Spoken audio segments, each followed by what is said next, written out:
Terlab pishib yotmasdan konditsionerga yoqib qo'ysang o'lasanmi? Pul to'g'an erinayapman-da. Hamma narsaga erinadiganlar haqida. 12 bo'pti, soat ham osh markaziga boraylik. 3 kilometr anayoqda erinaman-a. Xo'sh, mana bu dorini 15 kun davomida 3 mahaldan ichasiz. Tushunarlimi? 15 kun 3 mahaldan deyapsizmi siz? Undan ko'ra bittada hammasini ichib olsam tezroq tuzalmaymanmi? Fil bo'lib qolsang-da. Shu xartuming bilan sekin ovqatga borib xartumni o'zida og'zingga solsang, qolgan joylaringni ishlatmasang, mazzada. Qorinda ittataladi, abidan qildirmading, ichi o'zing qilaylik, qorin ochadi.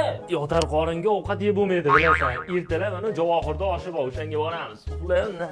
Oxirgi payt siqilib qolyapmanmi? Kechiraymi? 5 yildan beri farzandim yo'q. Doktorga bor. Bordim, muammo yo'q, harakat qilsang bo'ldi deya. Sen harakat, Bilasan-ku erinyapman. yur. Yurmayli erinyapman. Yo, ilon bo'lsang-da, yurganingda ham yotib olib yursang-da. Bomdod bo'ldi.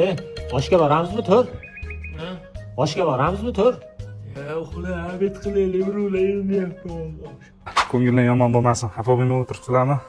Hamma dorilarni bittadacha o't qolmadimi chiqarib? Oxirgi paytlar nafas olishga erinayapman deb turadi. Hozir shunda nafas olgani erinib o'tib qoldimi? Quvg'i yorilib ketibdi.